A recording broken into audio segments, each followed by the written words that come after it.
Petrol diesel ಬೆಲೆ ಪಾತಾಳಕ್ಕೆ ಕುಸಿದ ರಾಜ್ಯ ಸರ್ಕಾರದಿಂದ ಮಹತ್ವದ ನಿರ್ಧಾರ.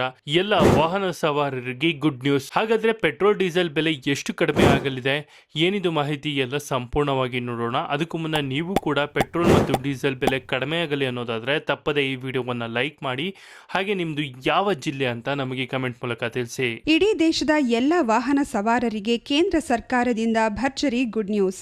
ಪೆಟ್ರೋಲ್ ಡೀಸೆಲ್ ಬಳಕೆ ಮಾಡುವ ಎಲ್ಲ ವಾಹನ ಮಾಲೀಕರಿಗೆ ಕೇಂದ್ರ ಸರ್ಕಾರವು ರಾತ್ರೋರಾತ್ರಿ ಗುಡ್ ನ್ಯೂಸ್ ನೀಡಿದೆ.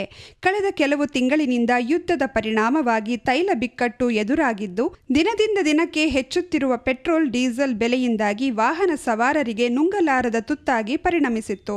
ಹಾಗೂ ದಿನಬಳಕೆಯ ವಸ್ತುಗಳ ಬೆಲೆಯೂ ಕೂಡ ಗಗನ ಮುಟ್ಟುತ್ತಿದ್ದು, ಸರಕು ಸಾಗಣೆಯಲ್ಲಿ ವೆಚ್ಚವು ದುಬಾರಿಯಾಗಿತ್ತು.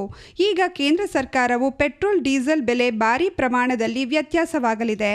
ದೇಹದ ಎಲ್ಲ ವಾಹನ ಸವಾರರಿಗೆ ಕೇಂದ್ರ ಸರ್ಕಾರ ಗುಡ್ ನ್ಯೂಸ್ ನೀಡಿದೆ. ಬನ್ನಿ, ನಿಮ್ಮ ಬಳಿ ಈಗಾಗಲೇ ಸ್ವಂತ ಬೈಕು ಅಥವಾ ಕಾರು ಅಥವಾ ಟ್ಯಾಕ್ಸಿ ಅಥವಾ ಗೂಡ್ಸ್ ವಾಹನ ಸೇರಿದಂತೆ ಯಾವುದೇ ಪೆಟ್ರೋಲ್ ಅಥವಾ ಡೀಸೆಲ್ ಮೇಲೆ ಚಲಿಸುವ ಯಾವುದೇ ವಾಹನ ಇದ್ರೆ ತಪ್ಪದೆ ಈ ವಿಡಿಯೋಗೆ ಒಂದು ಲೈಕ್ ಮಾಡಿ.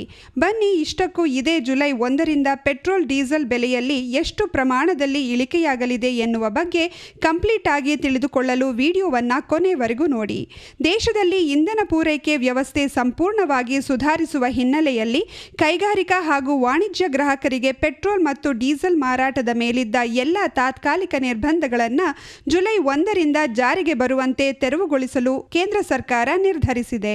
ಇದರೊಂದಿಗೆ ಚಿಲ್ಲರೆ ಇಂಧನ ಮಾರಾಟ ಬಳಕೆಯಲ್ಲಿ ವಾಹನಗಳಿಗೆ ದಿನವೊಂದಕ್ಕೆ ನೀಡಲಾಗುತ್ತಿದ್ದ ಡೀಸೆಲ್ ಮಿತಿಯು ಕೊನೆಗೊಳ್ಳಲಿದ್ದು, ಇಂಧನ ಮಾರುಕಟ್ಟೆ ಮತ್ತೆ ಯಥಾಸ್ಥಿತಿಗೆ ಮರಳಿದೆ. ವಾಹನ ಸವಾರರಿಗಿದ್ದ ದಿನದ 200 ಲೀಟರ್ ಮಿತಿ ಅಂತ್ಯ. ಮಧ್ಯಪ್ರಾಚ್ಯದಲ್ಲಿನ ಸಂಘರ್ಷದಿಂದಾಗಿ ಜಾಗತಿಕ ಪೂರೈಕೆ ಸರಪಳಿಯಲ್ಲಿ ಏರುಪೇರಾಗಿತ್ತು. ಇದರಿಂದಾಗಿ ಸ್ಥಳೀಯವಾಗಿ ಇಂಧನ ಕೊರತೆ ಉಂಟಾಗುವುದನ್ನು ತಡೆಗಟ್ಟಲು ಕೇಂದ್ರ ಪೆಟ್ರೋಲಿಯಂ ಸಚಿವಾಲಯವು ಜೂನ್ 12ರಂದು ಮೋಟಾರ್ ಸ್ಪಿರಿಟ್ ಮತ್ತು ಹೈ ಸ್ಪೀಡ್ ಡೀಸೆಲ್ ಆದೇಶ 2026ರ ಅಡಿಯಲ್ಲಿ ತಾತ್ಕಾಲಿಕ ನಿಯಂತ್ರಣ ಹೇರಿತ್ತು.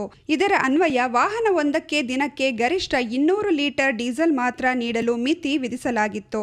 ಸದ್ಯ ಪೂರೈಕೆಯ ಸಮಸ್ಯೆಗಳು ಸಂಪೂರ್ಣವಾಗಿ ತಿಳಿಗೊಂಡಿರುವುದರಿಂದ ಈ ಮಿತಿಯನ್ನ ಜುಲೈ 1ರಿಂದ ಅಧಿಕೃತವಾಗಿ ಹಿಂಪಡೆಯಲಾಗುತ್ತಿದೆ. ಸಾರ್ವಜನಿಕ ಹಿತಾಸಕ್ತಿಯಲ್ಲಿ ಇನ್ನು ನಿರ್ಬಂಧ ಅಗತ್ಯವಿಲ್ಲ.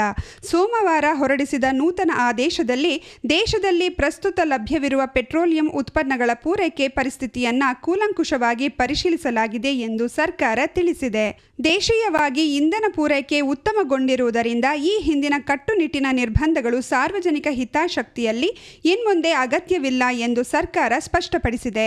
ಸರ್ಕಾರಿ ತೈಲ ಕಂಪನಿಗಳಿಗೆ ಅನ್ವಯ ಜೂನ್ 12ರಂದು ಜಾರಿಗೆ ತರಲಾಗಿದ್ದ ಈ ತಾತ್ಕಾಲಿಕ ಕ್ರಮಗಳನ್ನು Indian oil corporation limited, Bharat petroleum corporation limited ಮತ್ತು ಹಿಂದೂಸ್ತಾನ್ ಪೆಟ್ರೋಲಿಯಂ ಕಾರ್ಪೊರೇಷನ್ ಲಿಮಿಟೆಡ್ ನಿರ್ವಹಿಸುವ ಚಿಲ್ಲರೆ ಮಾರಾಟ ಮಳಿಗೆಗಳ ಮೂಲಕ ನಿಯಂತ್ರಿಸಲಾಗುತ್ತಿತ್ತು. ಸಾರ್ವಜನಿಕ ಹಿತಾಸಕ್ತಿ ಹಾಗೂ ನ್ಯಾಯಯುತ ಬೆಲೆಯಲ್ಲಿ ಇಂಧನದ ಸಮಾನ ವಿತರಣೆಯನ್ನ ಖಚಿತಪಡಿಸಿಕೊಳ್ಳಲು ಅಂದು ಈ ಕ್ರಮ ಅನಿವಾರ್ಯವಾಗಿತ್ತು ಎಂದು ಸರ್ಕಾರ ಹೇಳಿದೆ.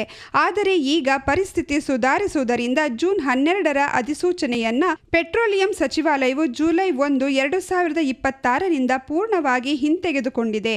ಇದರಿಂದಾಗಿ ವಾಹನ ಸವಾರರು ಹಾಗೂ ಕೈಗಾರಿಕಾ ವಲಯ ನಿರಾಳವಾಗಿದೆ. ನೋಡಿದ್ರಲ್ಲ ಸ್ನೇಹಿತರೆ, ಈ ಬಗ್ಗೆ ನೀವೇನು ಹೇಳ್ತೀರಾ? ನಿಮ್ಮ ಅನಿಸಿಕೆ ಅಭಿಪ್ರಾಯಗಳನ್ನು ನಮಗೆ ಕಮೆಂಟ್ ಮೂಲಕ ತಿಳಿಸಿ. ಹಾಗೆ ಯಾರೆಲ್ಲ ಪೆಟ್ರೋಲ್ ಹಾಗೂ ಡೀಸೆಲ್ ಬೆಲೆ ಕಡಿಮೆ ಆಗಲಿ ಎಂದು ಬಯಸ್ತಾ ಇದ್ದಾರೆ ಅಂಥವ್ರಿಗೆ ಈ ವಿಡಿಯೋವನ್ನು ಶೇರ್ ಮಾಡಿ. ಅವ್ರಿಗೆ ಈ ವಿಡಿಯೋ ತುಂಬಾ ಹೆಲ್ಪ್ ಆಗುತ್ತೆ.